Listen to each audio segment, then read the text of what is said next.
you were using.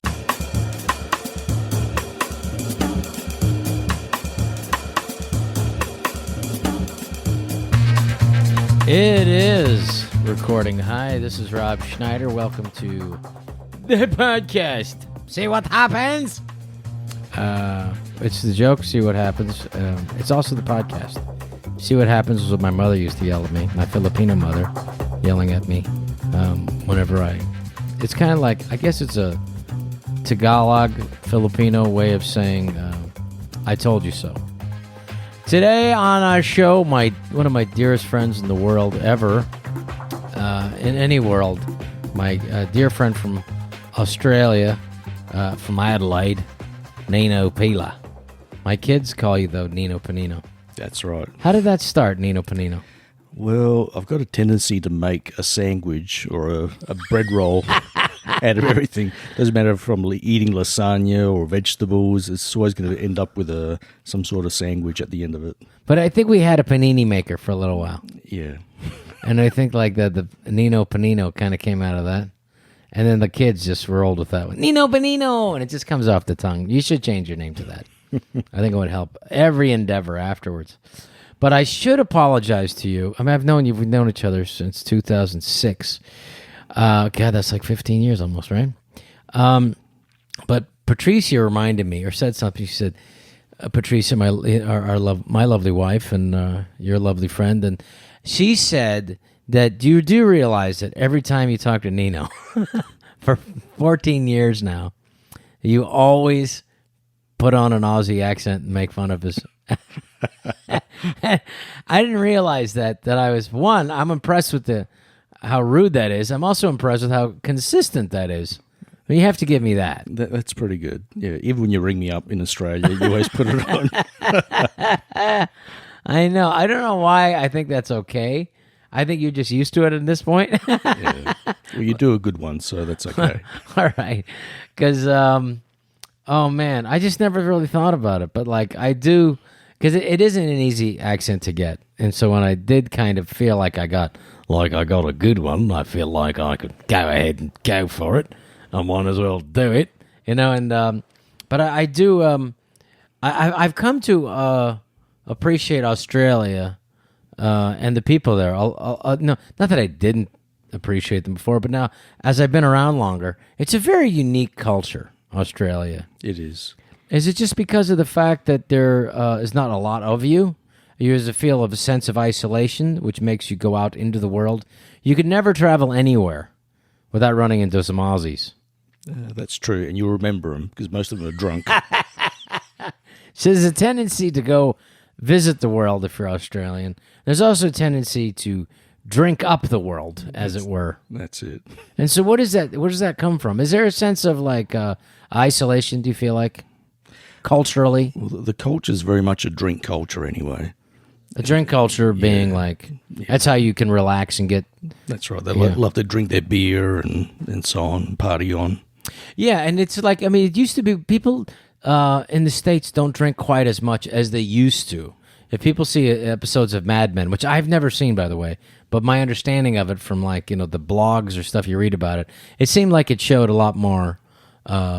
than the passive drinking that seems to go about these days. And it's possibly because we have to drive everywhere, but you guys have to drive too, right?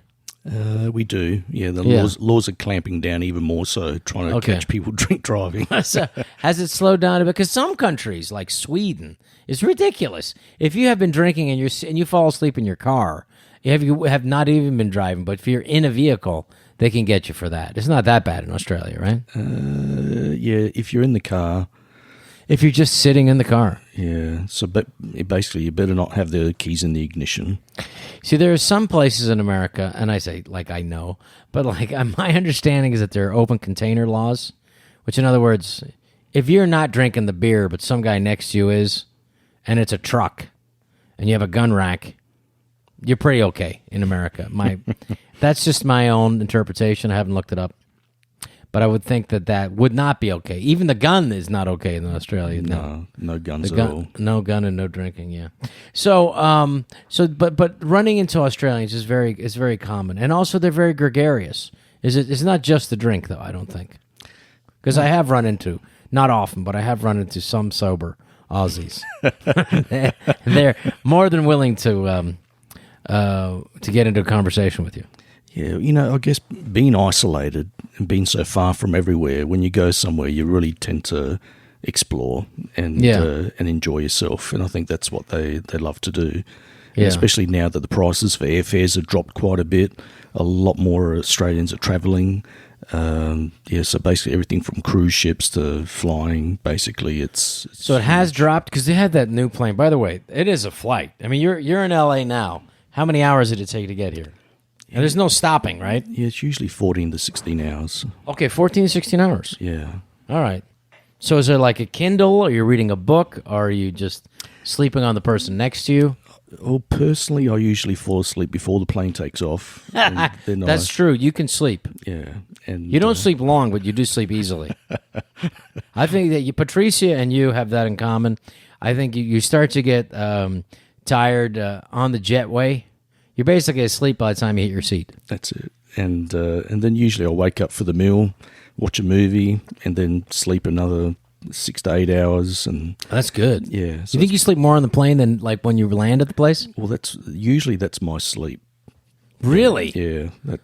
I look forward to the plane because the phone won't work. Everything's. Oh, that is good. Yeah. You can really detach. Yeah. No one can bug me. Yeah. So the first time that I did a tour of Australia, you were nice enough to go show me around and make me feel comfortable and tell me some local stuff, and I had a great time. That Sydney city is one of the most beautiful cities in the world, if not the most beautiful city in the world. It is. It literally is. That Sydney Harbor is vast and beautiful, and there's just homes all over the sides of it, because who wouldn't want to live next to Sydney Harbor? What a lot of people don't realize is, like, and I didn't realize until I was there, but like Sydney, like a lot of the cities right next to or on the water were all founded or built there on whaling.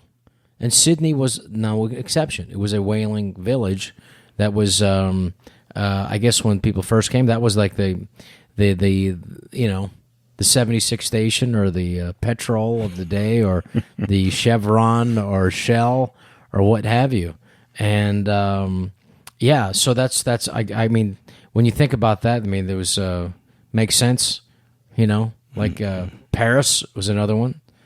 San Francisco, another. These are whaling places, and so do you know a lot of the early history of Australia? Not a lot, other than the. What do they teach you? Like, what's the basics in Australia? You're a kid. You go to school. You have are you aware that you have an Aussie accent, or does it just come with the territory? Well, I don't think I don't think I have an accent anyway. No, you don't. Not at all. No, I know you have anyway. But so you go to school, they teach you the accent, and then what happens? yeah, You got to start talking like this. You say "good on ya." They say "good on ya." Now, where the hell does that come from? Let's just get back to school. But first, "good on ya" is a way of saying, like, "How you going?" Good on you is like good job, right? Or good on you. Yeah, good on you. Good, good job, or well done, that right. type of thing. Yeah. How you going instead of how are you? Or how you going? How you going? Yeah, okay. Yeah. That's like your hello. Yeah. Any idea where that came from? Because I come from an Italian background as well, Italian parents, and that so that's why I don't know where this accent came from. So was there something, though? I mean, because, everybody, if you have any knowledge at all about Australia, and I don't really, but I have some. I mean, if you cursory knowledge is that it was founded by a bunch of criminals in the 18th century, were shipped down there, and then they were to just kind of start colonizing that, and maybe, kill off the locals, which is kind of what happened. And then I think that there's obviously a real cognizant effort now to maintain and help the native peoples who are there. What is the actual term? It's the nicest terms. Indigenous peoples, right? And but the original history of it, did they teach some of that? I mean, and by the way, why did so many Greeks and Italians end up there? Was that something that also was like encouraged to come in? Because you guys weren't in the first wave. Because the first wave, I think, was basically criminal. You're what? Hang on, we have to interrupt here. Whoa, the tooth came out. Come over here. Come here. Good for you.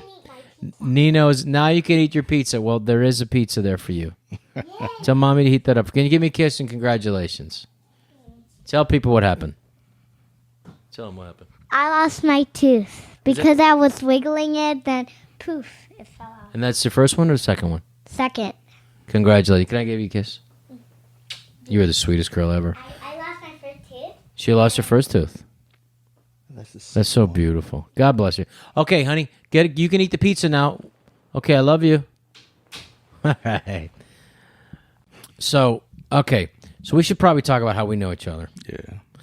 I met you through. I literally. This is a weird thing, but like, I was just agreed to do this movie, Big Stan, which was like, well, I think if I had to say like my favorite movie, if people had to watch one, I would say see Big Stan. I really like it, and I like it because it just works as a movie. It's got really funny, good stuff in it. It also it's surprising and it's got some great actors in it. And I don't know, it's just got the whole deal. So I was literally at the Super Bowl in Detroit the first time I heard of you, and I literally had just got off stage with Snoop Dogg. It's a weird story, and Snoop Dogg, I had me come up on stage, and he handed me this blunt, which is a gigantic joint. And it just to be nice, when somebody hands you a gigantic joint, you just take a hit off it. The next thing I know, I literally can't move, and I'm on stage in front of thousands of people. I'm just standing there, and like I'm high, and I can't move. Next thing I know, eventually, I think Snoop's people get me off the stage, and I start to like, wow, that was an experience. So anyway, I was talking to a couple of people who happen to be Filipino, and they're also martial arts guys, great young guys who had studied. And I was telling about I'm doing this movie, martial arts, and he said you have to work with Dan Inosanto, and then they also said and Nino Pilla. And Dan Inosanto, for people who don't know, who aren't in martial arts, is a legendary martial arts master, Guru Dan Inosanto, who worked with Bruce Lee back in the early 60s and is the first recorded, full contact, what do they call it, an exposition, what they did was a... So back when Guru Dan first met Bruce Lee, his teacher, a guy called Ed Parker, gave him the job to look after Bruce Lee, because Bruce Lee didn't have any training partner or demo partner. Okay. And it was the... This is like 62, 63? I think this is the 64. I think okay, 1964, right, okay. And so at this tournament, Bruce Lee had to put on this demo, and so Bruce Lee used... that's Camilo bumping into things. So go ahead, I'm sorry. So Bruce Lee used Guru Dan to demonstrate. And in 1964, it was like, because it was the first time in America, because I think they'd had competitions for karate before. That's right.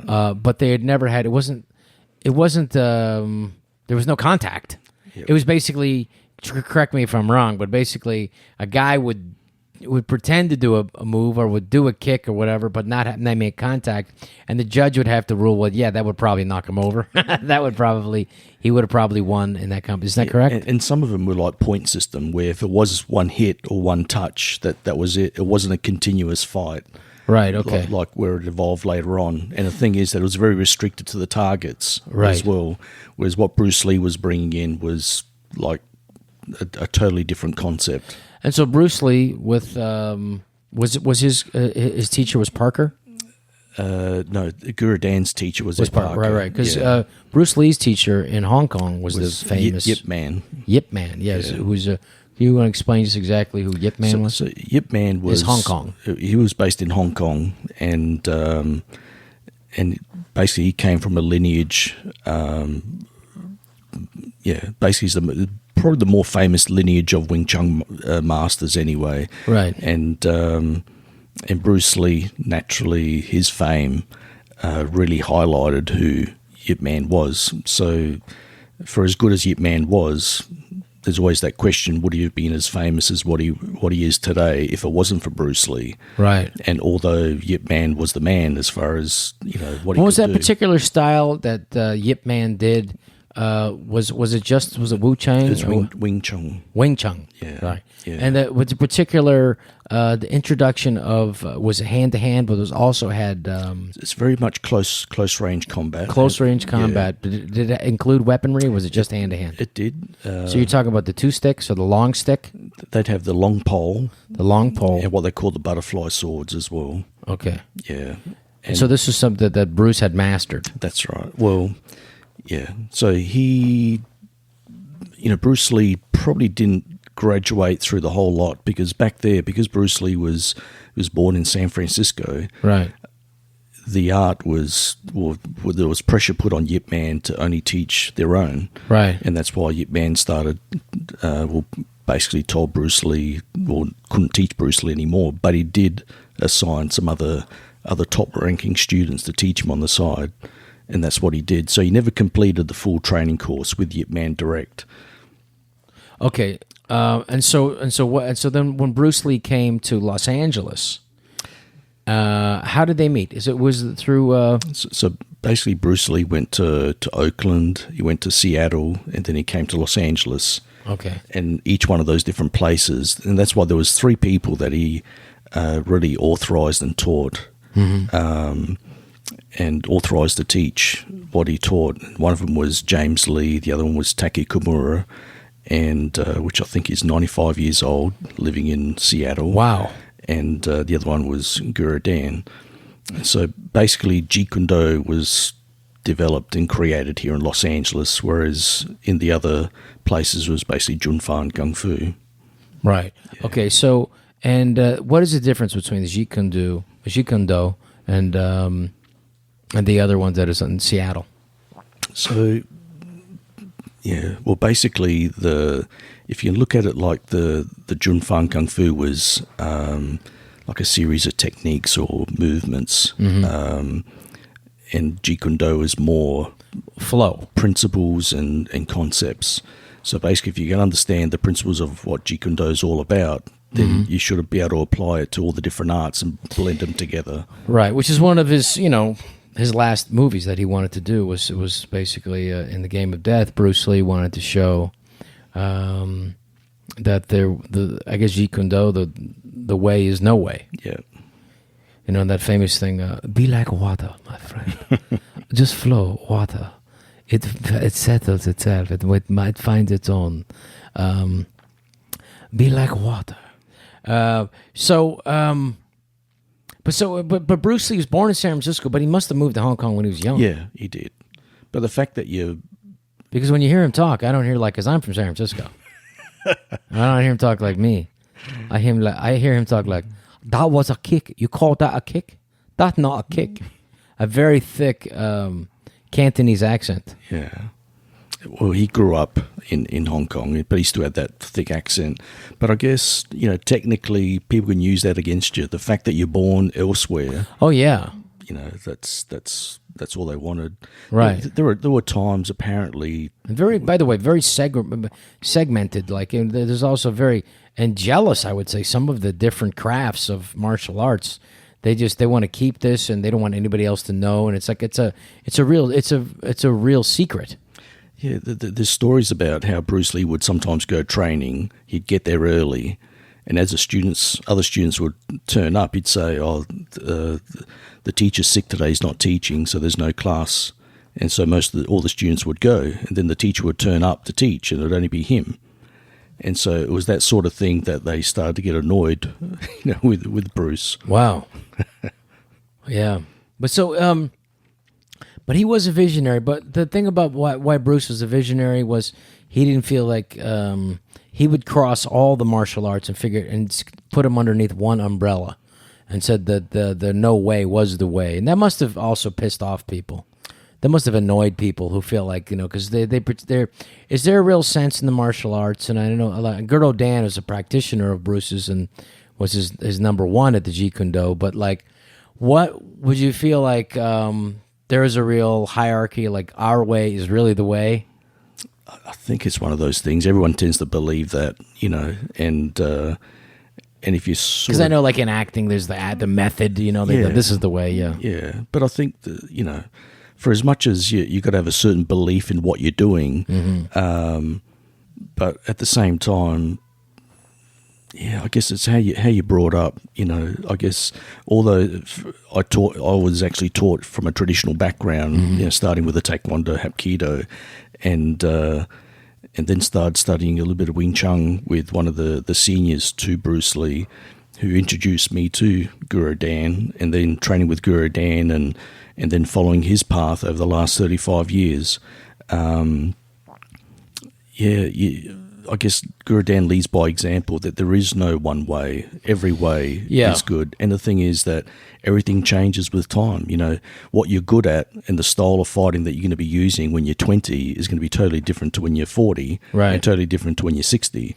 So you've got to be able to adapt. So I love Guru Dan. I mean, and I know you do too, but I love him because, like, he really is not just a master of many different martial arts, but like an appreciator. Like, he loves weaponry, and he loves like Brazilian jiu-jitsu and eskrima. So he really has a real appreciation, and he brings that to his students. And studying with him, you really get that, and you really feel like you get a feel of like what Bruce Lee was like through Guru Dan. Yeah. And then every once in a while, because I hate to bug Guru about but like, because they were together from 64 to 73. Yep. I think Guru Dan and Bruce Lee, and I remember just like anytime you get a story, or like when we were working with him on the movie for Big Stan, literally he said I'll be right back, and he would come out and he'd bring the nunchucks. These are Bruce Lee's nunchucks, and I went like, and he'd hand them to you, and like, oh my, you hold the same thing, and like, and if it's like you're a kid about the same age as me, well, Bruce Lee was it. I mean, like, there's no better hero. I mean, like, you can have your Clint Eastwood, but Bruce Lee, like, that's the real guy, And so, and then he would tell us a story that, like, and the couple of stories that come to mind, and I think you can elaborate on these, was when Bruce Lee was first introduced to the nunchucks, which are you can explain exactly what the nunchucks are. Yeah, so basically two pieces of wood, usually about 1 foot on each end, tied in the middle by string or chain. And this is whipped around, and if people I'm sure most people would be familiar with this, but this can be whipped around your head, and it is a piece of hard wood, and this is whipped around incessantly around the waist, around your shoulders, caught in your arm, and then you could be used to knock somebody out, or also to de-weaponize your opponent. That's right. And the first time that Bruce was introduced to this was from Guru Dan. That's right. And what did Guru Dan say? Well, basically, he said that he showed Bruce, and he didn't really think too much of it. But he took it away with him, and he came back and was amazing at it after that. Yeah, I think what Guru Dan, I remember him saying, was that Bruce looked at it and it says, "It's a terrible weapon. It's terrible. No, you could did the long stick or the long pole, take it right out of your hand," which is true. But he said, and then I think Guru Dan said, "Yes, but Sifu," which is master, the guy who's in charge of the guy who started the Kung Fu school or the Jeet Kune Do school, Sifu. He said, "Yes, but Sifu, I think it could be very cinematic." Yep. And so he said, well, "Okay," and he used it in every movie after that. Every single movie, you don't see one movie without, because it is really cinematic. And I remember that story, and I remember because Bruce Lee was a great aficionado, and of course an expert, and this incredible practitioner of so many different martial arts, and started his own, which was an amalgamation of everything. But at the same time, he appreciated like what we could do with the cinematically, what looked cool, and what he would do. And the other story that really stands out to me, which Guru Dan says, was the first time that he used the two sticks and shot it in a movie. And what do you remember what that movie was? That was Into the Dragon. Enter the Dragon was the first time he used the two sticks? Yep. Okay. So, and Into the Dragon, the first time that he shot this, and he shot all day, this incredible scene that he had to shoot with, like, multiple. I mean, like, the stunt guys are just, like, incredible. And they're all coming at him at different angles. Of course, one or two at a time or three at a time, so you can, and just the choreography and just the magnetism and the physicality that was required of it was just exhausting to watch. Can you just imagine doing it? And this is a guy in the prime of his life, 29, 28 years old at the time. And he was doing like 10,000 kicks a day. And like this guy was, nobody was in ever better shape than him. And so when he went back and watched the rushes, which is English for the dailies, the day's previous shoot of footage to look at the film, he cried. He was just horrified because he was using the stick so fast that film couldn't catch it. Is that correct? That's right. Yeah, even with his empty hand work, they had to slow it down, otherwise the camera couldn't catch it. Incredible. So he had to go back, reshoot those scenes again, and slow it down enough so that it could be captured on film.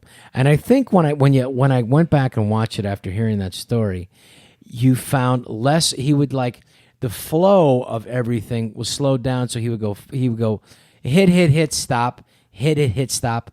Flow, and then stop, and then so basically the eye and the camera and the film could catch up to what was happening. And I really think that but you still got you got the idea that this guy was a badass, that he could do anything. And but is there other stories that that Guru told you about Bruce that come to mind? Because those are the two that I remember the most. Yeah, I think the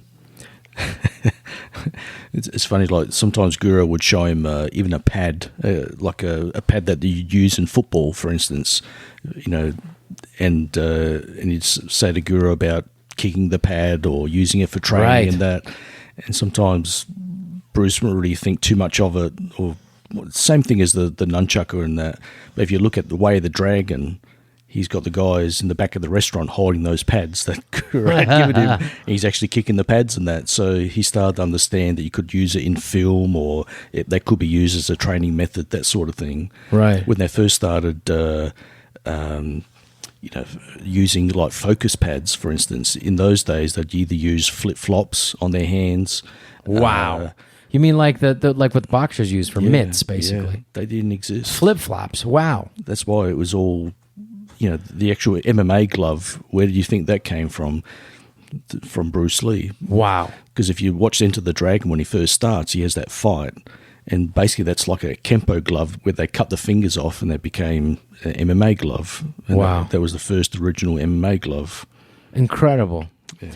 You know what? When that exposition, and if viewers want to see it, they could see Bruce Lee in 1964. There is some black and white footage of that. And it was before it's the first full contact karate that was ever done in the United States, and it was in an exposition in 1964 here in Los Angeles.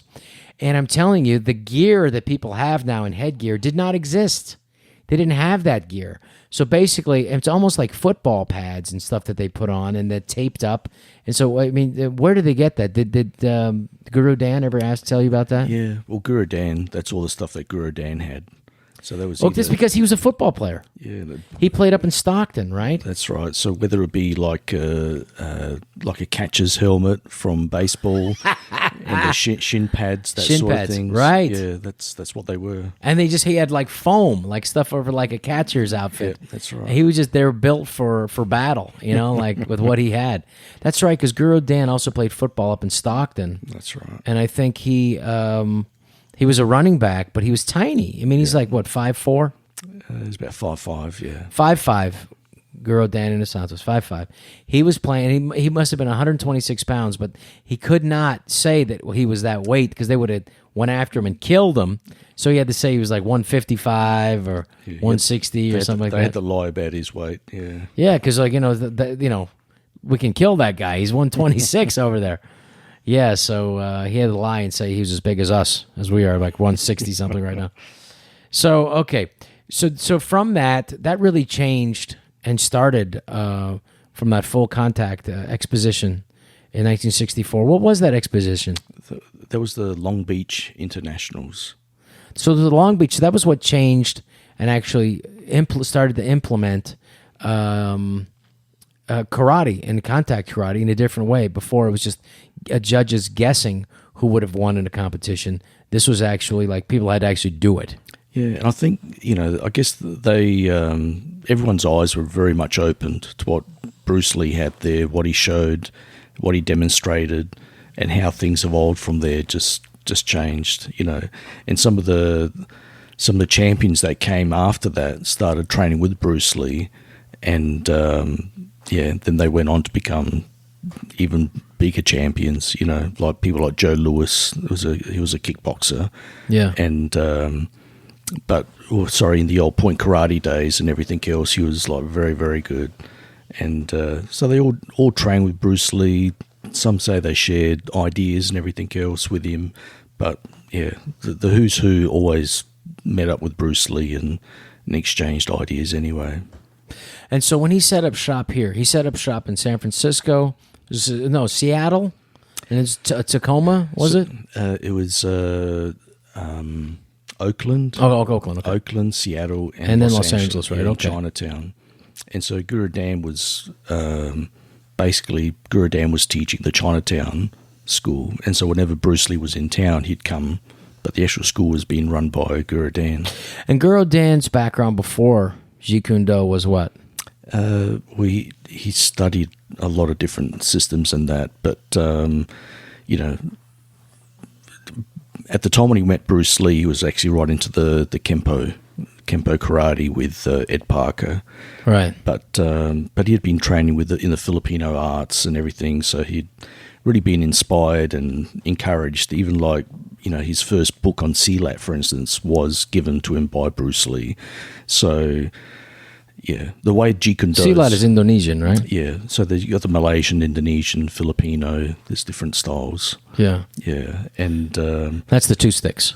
So that's the empty hand version, but they've also got their own types of weapons that they use in those styles as well. Yeah, it's incredible. Yeah, I mean, it's just in close. I mean, a Silat in close contact. I mean, they can disarm you, and they can just. Just kind of describe what that Silat is. Well, it's one of those things. Sometimes you can see some styles when they're being practiced and they don't seem like much, but when you see them applied, sometimes they don't look that pretty, but they're very, very effective. Some of them do a lot with off balancing, throwing. There's a lot of eye gouging and really destroying the limbs. In some of the takedowns or before they take down. And this is just hand to hand. This isn't the Silat with the sticks. This is the empty hand. Empty hand. Yeah, empty hand. Wow. Yeah. That gets your attention when you say eye gouge. Yeah. There's quite. Well, because this is life or death stuff in a lot of these, right? Yeah. So I mean, because they used to do the eskrima, which is the 2-stick Filipino version of that. So you got in the Filipino arts, you've got sometimes referred to as either the Kali, Eskrima, or Arnes. Yeah, and do all those include the 3 sticks? And so I'm sorry, the 2 sticks. So traditionally, like years and years ago, not all of them dealt with all the different types of weapons. Nowadays, right. It's progressed. Like in the Kali, there's 12 different areas of Kali. So you got everything from a single knife, double knife, single stick, double stick, stick and dagger, sword and dagger, the long stick. You got flexible weapons. You got all sorts. Yeah, that's incredible. And so but the thing to me about Eskrima, which was so frightening to me, was like when you learned about where this how this kind of went around the world was like when the Spanish galleons, when the Spaniards. For people who think of the Philippines, it's not named after anything Filipino. Philip is like King Philip of Spain. So the Philippines has been this place. It's been, for hundreds of years have been ruled by the Spaniards and then by the Americans after, the Japanese and for a year and a half. But when the Spanish gold galleons were like these gigantic ships with just gold and spices, whenever. If you ever go to Spain, like anytime in Madrid, if you ever see, Barcelona, Madrid. I mean, every house is like a palace because they were taking money from the New World and from the Philippines and Asia, and they were guarded by these Filipino warriors. And the two sticks, correct me if I'm wrong, it was the two sticks. There used to be like the sticks would have knives on top of it, and it would be it was like a curled knife, or what was that? There are different types of weapons, and depending on the regions of which part of the Philippines you come from, what type. Yeah. Some of them are like a wavy type of blade, which they call a kris. Oh yeah, Yeah. Some of them had like a double prong, which is referred to as like a kampilan. So there's different types of swords and everything. my mom's Filipino, so like when we had a picture of the kris at our house, which is like this blade. They would call it, you get cut. It's the cut. If you get cut by the kris, it never heals. That's right. That's right, the never healing cut. Yeah. So that's like, you don't want to get cut by a kris knife ever. No. It's like this serrated thing. And then they would also put stuff in it, or at least tell you stuff. Because that was part of the deal too, is like the best way, and like Girl Dan would tell you, it's like, if he a gun, he'd prefer a gun. But if he doesn't have a gun, he'd prefer a knife, and a particular knife. And if he doesn't have a knife, he'd prefer a stick. And then if he doesn't, he'd prefer a thumb, whatever. And then anything could be a weapon. But also what was done was also to avoid the fight, which was basically to let other villagers in the Philippines or wherever in Asia to know, we are going to do bad things to you if you try to take our food, our land, or most importantly, our women. And so there were just, in the northern Philippines, where my family is from, they had literally headhunter myths, and maybe they did, I don't know, but they just like, oh yeah, we'll cut off your head for sure if you come up here, and that's very effective. But as the warriors themselves, they were so fierce and fearless and effective that it changed weaponry. Right? Yeah, well, when the Spaniards first went there, the villagers defended themselves with sticks, basically. And although the actual sticks weren't round necessarily, and they were made maybe of ironwood, what they call ironwood, but they were tapered slightly, so that way the edge would actually just crack the bone when you actually hit it. Wow. Yeah, and depending on the type of blade that you were using, you would easily break a blade if it wasn't made properly or forged correctly. A piece of wood Yeah. would break a blade. Wow. Well, that had to be frightening for the Spaniards. Yeah. Yeah. And then when the Spaniards got usurped by the Americans and were kicked out, and the Americans quickly took over and became the new Spaniards in effect. But there's a strange thing, though. It's also that there's a real incredible loyalty and appreciation of Americans in the Philippines, but at the same time, they were the new colonizers, and that there was an uprising in the Philippines. As a matter of fact, there was, I think, was the Bolo warriors that were so, what was it called? That the American army in 1905 wanted a weapon because these guys would come at them, and just a normal pistol would not stop them. They would still come at them and stab them or whatever. So they they requisitioned a new weapon and had to make one. And I think that's where the Colt 45 revolver came out, where like these guys are coming at us. And I think it was the Bolo warrior. They would come at us with these, with sticks and pointed sticks and knives and stuff. And they wanted a weapon that would stop their forward progress and send them backwards. And that was the Colt 45 revolver, was this really powerful, close-range weapon that would send you going the other way. And that started, I think, in 1905. Interestingly, and at the same time, if you can just elaborate on, like, my understanding of like, the hand-to-hand combat, which hand-to-hand combat, even just in punching, how it was the Filipinos fought differently.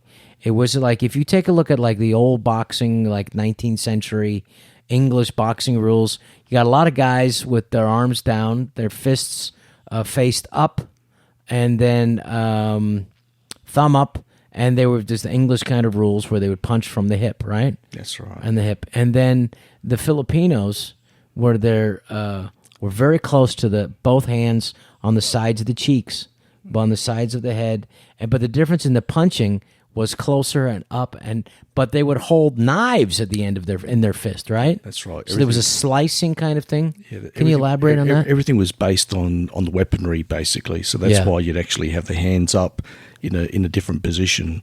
So what they call the Filipino boxing panantukan. Yeah, that changed boxing, right? It did. Well, especially when the Americans went there. That's why. The Americans saw that. Yeah, and that's why they brought that back. You're right. Yeah, and so that's why that close hand-to-hand combat, which closed fists close to the head, and in a tight formation of it, not this English, far away boxing kind of one punch after the other, but a succession of punches in close contact. But it was also holding, but the Filipinos would be weapons at the end of the fist, right? Yeah, and plus the other thing is that the reason why they also use the weapons in that, because it speeds up your reflexes and that. But if you can imagine, it's like when you're whizzing a stick, for instance, like you can, so it increases. Yeah, because you can, just even in So hands the stick's of gonna the go beginner, faster, it's going to go 60 to 80, 90 miles an hour just when you whiz that stick through the air. So a punch isn't normally going to go that fast. Right. So the thing is that once you start training with the weaponry, it makes your hands faster. Then you go to the empty hand, then everything seems slow motion.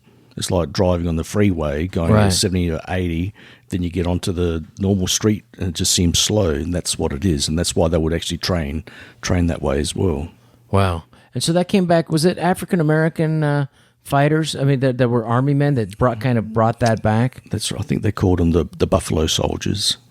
Okay. Yeah, they were the Black Americans. And so that kind of changed, that kind of hand-to-hand combat was brought back, and then got back into boxing around, I guess, 1910, which kind of changed that. Okay, wow, that's fascinating. And so these, so that's how the Filipinos ended up like in all over the world, because they'd be guarding these Spanish galleons, and the next thing you know, they're stopping in New Orleans, and a couple of them get off there, and the next thing you know, you got a community of Filipinos there, and kind of all over the world. Yeah. Wow. And so how did you end up meeting Guru Dan Inosanto? Yeah, so back in 1981, I met up with a guy called William Chung, Grandmaster William Chung. He was a Wing Chun master based in Melbourne. And so he's the original guy that introduced Bruce Lee to Wing Chun back in Hong Kong. And so, yeah, basically I met with him, and he was bringing Guru Dan to Australia to do a series of seminars. About 3 years later, that was in 1984, and he asked me to host one of the seminars in my city, and that was it. Got hooked. Because I saw you with one of your teachers, and I couldn't believe how he was using you as a looked like a rag doll, but he was throwing you and showing how you should fall or how to whip somebody to a different area. And I think that's the origination of your neck problems, because I saw the video of that, and it's nice to see you with the full shock of crazy hair. And I just don't know how you got up from those things. But he would throw you onto the ground, onto the mat. You jump back up, and he'd throw you the other side. And who was that guy? Yeah, that was my original teacher, Mr. Michael Peachman. Yeah. Okay, and that's in Adelaide? Yeah, that was in Adelaide. So he was once again, back in England where he came from, he was Taekwondo, Hapkido, and also did some boxing. Okay. And so we had a bit of an all-round understanding of different styles anyway through training with him. So you kind of were gravitating towards this kind of Jeet Kune Do. That's right. Dan Inosanto, kind of Bruce that way Lee of era. thinking. Okay, That's good. Right. Okay. Yeah. Kind of migrated perfectly towards that. So, and so part of that, the Hapkido side of it, which is all the break falls and all that, and that was it was good actually. The part that you saw on the mat, I think there was a mat there that was pretty good. We learned on concrete. That's what it was. We didn't get mats. You didn't get mats? No. He would throw you on the concrete? Yeah, that's how we all learned. But he'd throw you like full force on concrete. My goodness. I mean, and this guy never got arrested for that at all or anything? This would not go well these days. Well, if you look at, I guess the problems that Guru has with his back or neck, it's the same thing Bruce Lee would throw him so much, honestly, Wow. just landing on floorboards or concrete anyway. And that's the stuff that, like, even if it's a pad, I mean, let's be honest with it. I mean, I when we were going to shoot Big Stan, I tore my ankle just literally falling between the pad, twisting my ankle between pads. What a wimp I am. 8 days before we started filming. Do you think, like, students today, in the same way, you have to be a little bit more careful with them now, as was like your Sifu at the time when he was working with students. Is there more of an issue with that, or do you feel like the same dedication from the students, or is it a person to person thing? I think the big thing is that if depending on your objectives as an instructor, if you're thinking about like a self-defense thing, like you're about to get attacked and you've got to prepare people for the most extreme situation that can happen to them, and that's your main focus, then you're training them really hard for this war that's about to happen or break out in your country. I don't really see it that way. I see... like for instance, there's a lot of, for Silat, would be training police officers in hand-to-hand combat if they get their gun taken away from them. Well, the thing is... that is life or death. Yeah. Well, and so there's a lot of that hand-to-hand training that happens. So the thing is that if it's something extreme, if that's your job, that's one way. You're going to be trained differently to the civilian. Then a guy who's just, I need to work out, I want to have a martial, I want to have something that I can do. Well, some people as a meditation. Yeah, well, some people are scared of their shadow, and they come to you and they want to be able to live with their shadow. So the thing is that you got to train them in such a way that they can live life, with their shadow. So it is person to person as far as what particular thing that they're trying to get out of it. And I think once you see martial arts can be complete and be able to help people in all those different avenues, I think that's more important. And you would say, because I've traveled with you and we've done our security, I've noticed, like, the thing I really admire about you is that you could easily disarm people and just like physically knock people out and use their weight against them, whatever. And I feel totally confident everywhere we travel together, all over the world. But also, I really feel like you have a real great sense of reading people and what you would need to do in that certain situation and who's trouble and who isn't. And I notice sometimes where I wouldn't think somebody was trouble, and then you would. And most of the time, you realize none of these people are, But every once in a while, I remember like last time we were in Europe together, where I was doing some concerts and traveling around, and there was one particular person who was like somebody who was just coming up, and you recognized that there was something that was maybe in his physicality or in the way that he was approaching was not like normal or something. And so that's just pure instinct that you go off of and experience. That's right. Yeah, you just pick up on those sort of things. And, if you do pick up on that sort of vibe from that person, whether it's right or wrong, you got to go with it. Yeah. And if it's negative, you might as well just not take the risk, Right. And that's why. But, yeah, But most of it's avoidance too, you would say, because it's not necessarily having to use it. It's knowing that you have it and then being a way to like read people and then to get out of the situation to not even risk.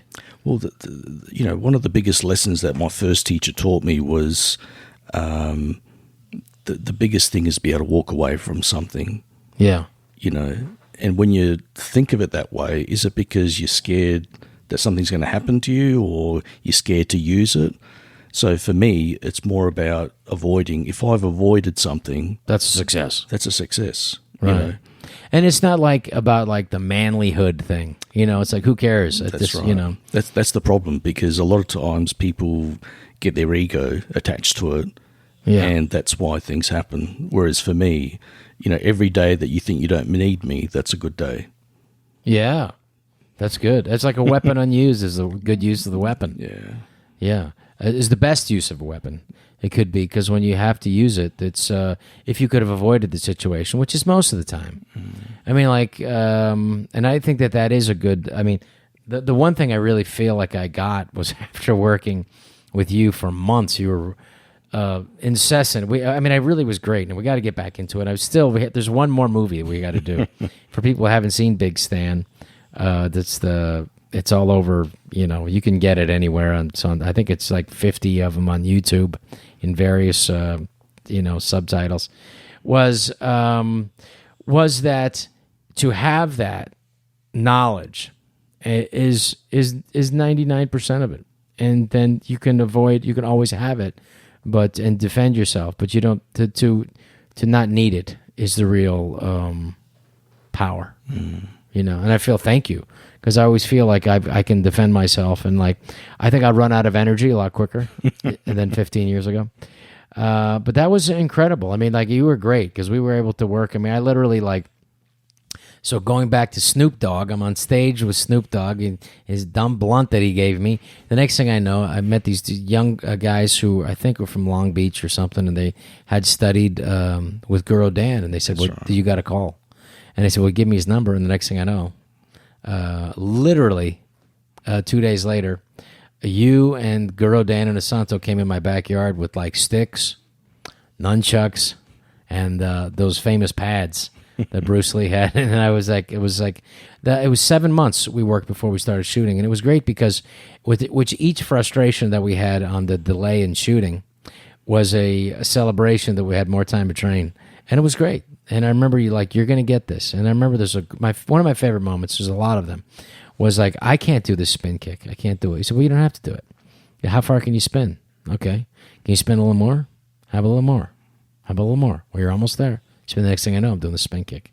And I remember when we were practicing with, the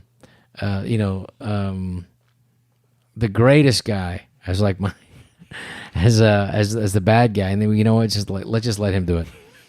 We're going to train some other guy to do this. Let's just have him do it. And he was great. And I think, he was a bit shocked that he was going to be the bad guy in the movie, the guy that I had to do the big fight with at the end. Tsuyoshi, God, never forget. The nicest Japanese guy you'll ever meet in your life. Tsuyoshi. And I remember, that's the real sign of a gentleman was hey, listen, we want you to be the bad guy in the movie. He says, no, get somebody else. Please. I don't want to do it.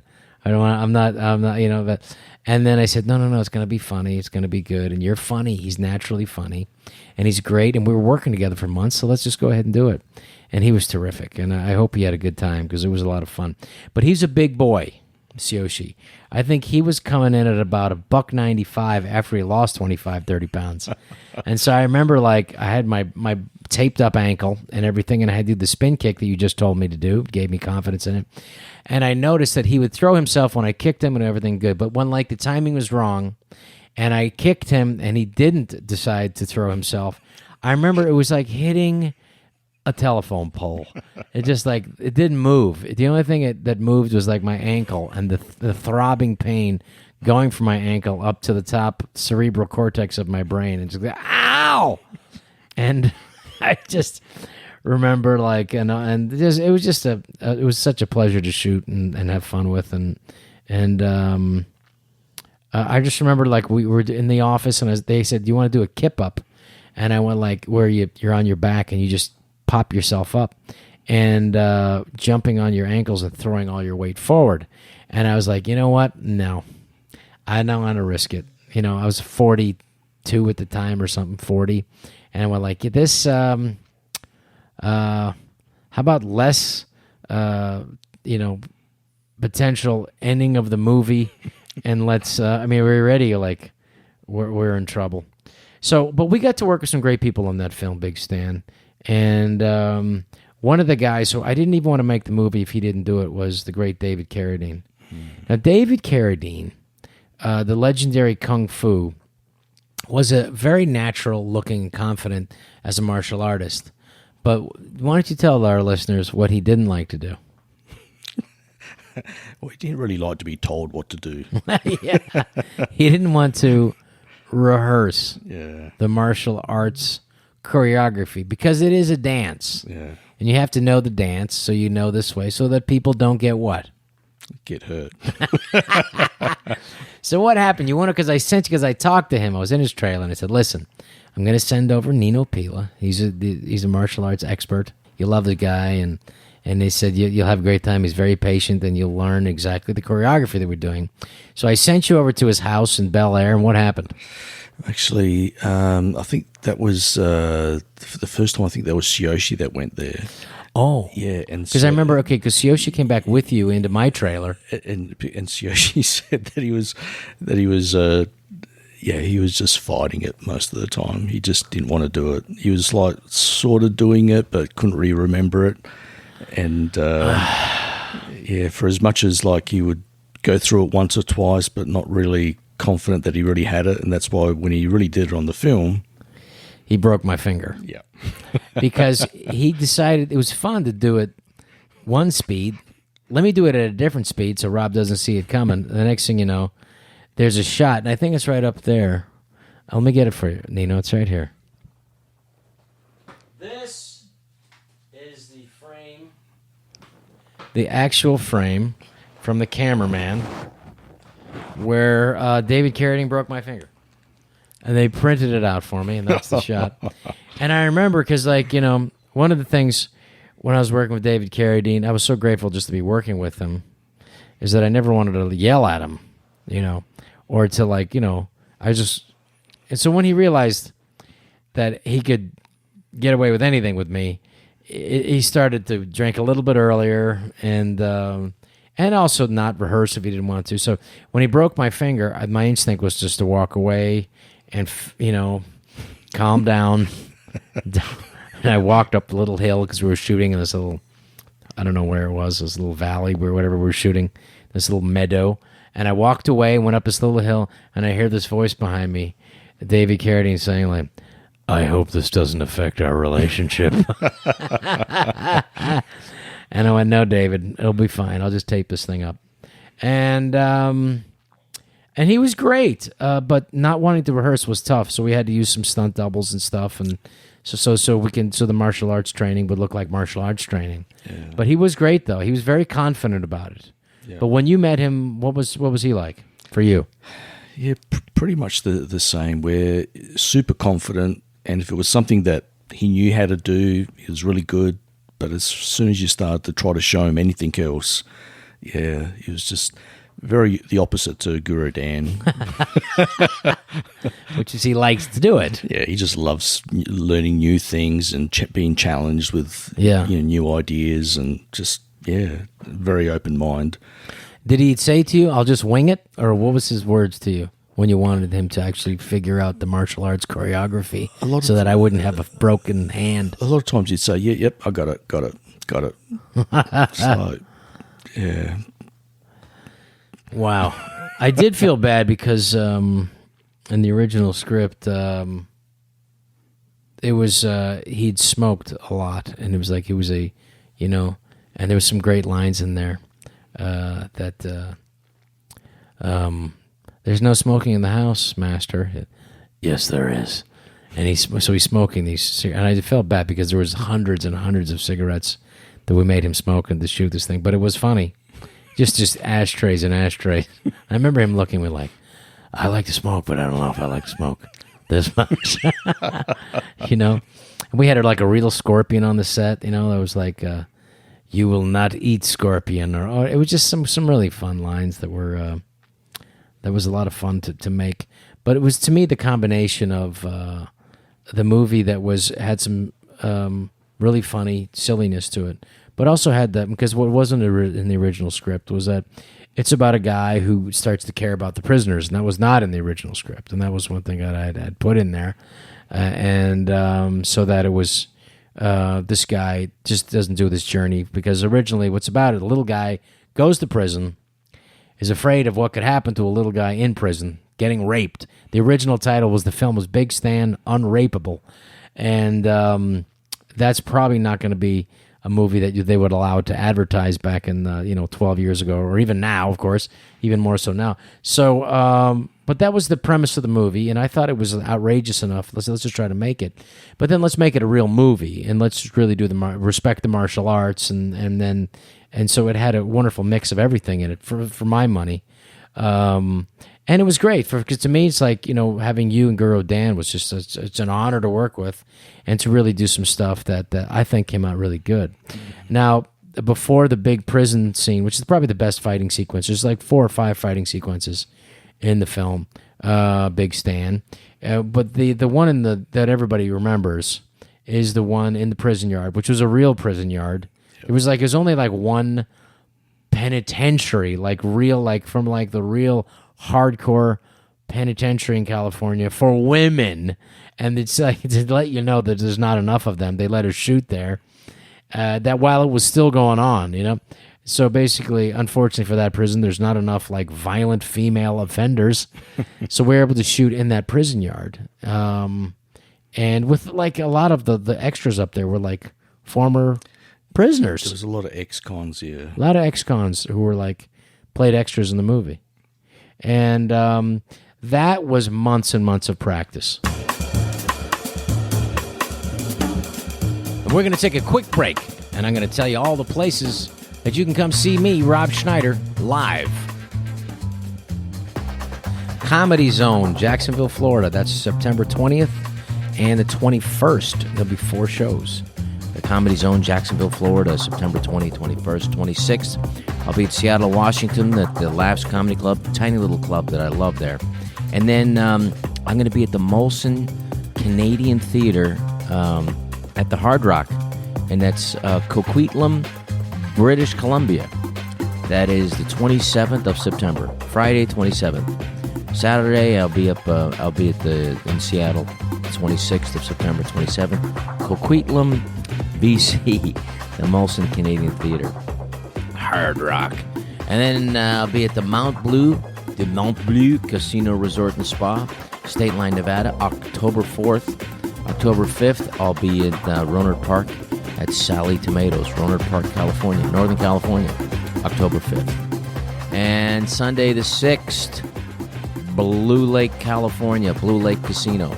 I'll be at the 6th. And then I'll be in New York on October 11th, 12th, and 13th at Caroline's on Broadway, which is a great club. And then I'll be back in California performing at one of my favorite clubs down there. It'll be a fun time in October. Ontario, California, October 18th and 19th. And then the La Jolla, San Diego, 25th, 26th, 27th. I'll be La Jolla, California at the Comedy Store. All right, and I look forward to seeing you guys there. Thank you. So what were we just saying at the last part? You're saying about the women prisoners and... Oh, yeah. So in that, prison sequence that I think is the best sequence there, we had months and months of practice for that. And then we're going to get out there and we're going to shoot it, and it's going to be a 2-day thing. And then I ate some eggs, and I think I was having a dozen eggs a day for scrambled eggs. Sounds like a lot. It's not really a lot, but it's a plate. It's a lot of eggs. And then I think it was so hot up in Stockton, which direction where Girl Dan is from, in that prison up there, that they could not. The eggs that were the refrigerators just weren't working up to snuff. So I had 12 eggs that were no good. And the next thing I know, I'm put in the hospital, and I'm in an ambulance, dehydrated, and they gave me fluids, and I'd come back the next day. So what did you guys shoot on that day when I was in the hospital? Yeah, I guess there was a decision to be made whether we shoot something or, or just take an insurance day or whatever. But we decided to shoot, and we thought, which was good. You guys got some great stuff that day. Yeah, so we decided to shoot. I think we could have used more footage. I just sweat more than you. That's one of the things. And because I'm very proud, and you should be proud of that too. Is that 95% of the stuff is you got me to do it. Yeah, and I think that's what we were impressed with. We shot everything with me there, hoping that you could still come in the next day and get something. But when you came in the next day, you did it all. So that was good. So if they used anything just so little of me, it was all you. Yeah, that was terrific. Well, you really prepped me for that, and it was great to use the 2 sticks, the 1 stick, and then 2 sticks, and the broom and stuff. That was really well choreographed and really well thought out. Remember some of the guys who choreographed some of that stuff with you? That was Marcus, right, and Mike, and also with the Come on, what's the guy's name who did the taking away of that was Keith. But there was the guy who also did choreography for that, who gave us the Jeff Amada. Jeff Amada. Yeah. He's great. Yeah. He was really fun, and he's also has a natural comedy feel to stuff, which was really fun. Oh, yeah. And that sequence is really was a blast to shoot, and difficult to shoot because of how hot it was that day. Yeah. I mean, we literally. I remember just as a joke, taking the temperature because you could read the ground, and then I just said, let me just see it was 112, and I said, let's just see what's in my pants. My pants was 108, so that was like, whoa, that was a hot day. And yeah, I remember some of the extras, some of the guys passing out, falling down. There was a guy, there was a rapper named Little Robbie, who just looked like he was gonna go, and I just dragged him and threw him into the female showers, with no other women in there, and just douse him down to keep his body temperature down, because it just adds up. If you don't start drinking earlier, you're gonna be toast by the end of the day. And I remember one of the cameramen quit. He had to quit for his own health. He said, "Look, I only got one kidney. I can't do this. It's too hot." And I remember what I do. I took off his shoes and I started pouring ice water right on his feet, just to cool him down. It was tough. People were literally collapsing. And I remember like Henry Gibson was out there. He was 78 or whatever he was, and like we got the great comic actor Henry Gibson from Blues Brothers, and played the Nazi in the neo-Nazi in Blues Brothers, and from I guess Wedding Crashers, who's a more current film he did. Just a great actor, and he was terrific. He was really funny. Actually, his role was going to be Harry Dean Stanton was going to do that role, and then he came in. He said, "Just meet with me." And I met him, and he was so funny. I had to call Harry Dean and go, "Harry, sorry, buddy." And Harry Dean's like, "I was just doing you a favor. Now you're taking me out of the movie." I felt like shit about that. But Henry was just such a naturally funny guy. He was terrific. He was nice. So a lot of great people in that movie. It was a real pleasure to do. What are any other takeaway memories from that for you? Yeah, I think just working with all those guys like, Bob Sapp, for instance, or Randy Couture. They were all there, and some of the guys hadn't been in film before, which was great seeing them for the first time. It was exciting. I will say this, like usually when you see extras like in prison movies, they look like extras in prison movies. These, when you look at the extras, these look like prisoners because they were prisoners. You're looking at those shots and like, man, those are prisoners. Yep. If they're not prisoners, they're not prisoners anymore. But they were till recently. So I was really proud of that, and it was cool. And the message of the movie was good, and I think ahead of its time. And it's one of those movies that got lost in the shuffle of happens with a lot of independent movies. But it's also nice that people discover that over the years. And that's one of the things when people come up to me and they say they remember Big Stan. That's one that always I go, "Oh yeah, well thanks, man."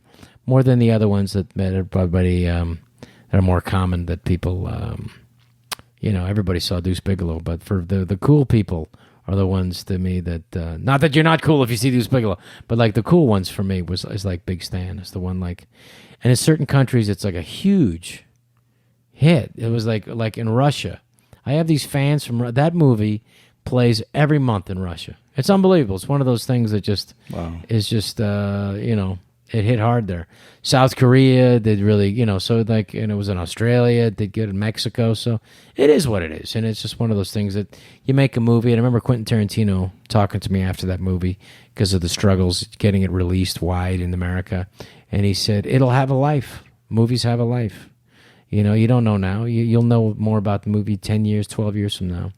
And that's the case, But we had a great friendship that came from that with you. My good, lovely friend Nino Pilla, and it's been a pleasure to get to know you over the years and your lovely family. I think there's about 250 of you guys in Adelaide. I think we've got almost 251 coming. Continually growing. I remember you were nice. They were all nice to come off, and they realized that they come out to see me in Adelaide at that beautiful Adelaide, the Royal. It was actually that theatre has been torn down. Has it because of my show? No, actually, they kept the face of it, and they're beautiful. actually redoing the Oh, inside. good. Because it's a beautiful theater. Yeah. And I remember, I didn't realize the entire audience was made up of your relatives. I think it was about 250 because we took a picture, and I remember it was the audience. They could have just sat in their seats. So what is next for you? So you're heading back to Europe because I know that. How are the schools doing? Because you can find. How do the people find you? You have your school in Adelaide. Yeah, the school's in Adelaide. They can check our website, just ninopilla.com. Pilla. Pilla, and Nino, Nino. Nino, that's right. And Ninopilla.com. Yeah, so basically we got schools in Adelaide, schools in Italy, schools in Hungary, and there's a branch in Singapore as well. So there's a few places around. And so when are you going to be heading back to Italy? Italy's in October, November, and Australia's this week. Okay. Yeah. Australia's this week. You're going back? Yep. That's a quick trip. Well, it's always a pleasure. My girls love you, so we should spend some time with the kids. And we'll look forward to it. So what would be the next movie? If we're going to do a martial arts movie at our age, what the hell can you get me to do? Yeah, well, there's a few ideas on the pipeline. All right. Well, I'm ready for it. Well, thank you for being on See What Happens. And we'll try to do another one of these. But for all the people out there, please check out ninopilla.com. And also just take a look at some of the... you can go online and you can see on YouTube Dan Inosanto. And how do people get a hold of him?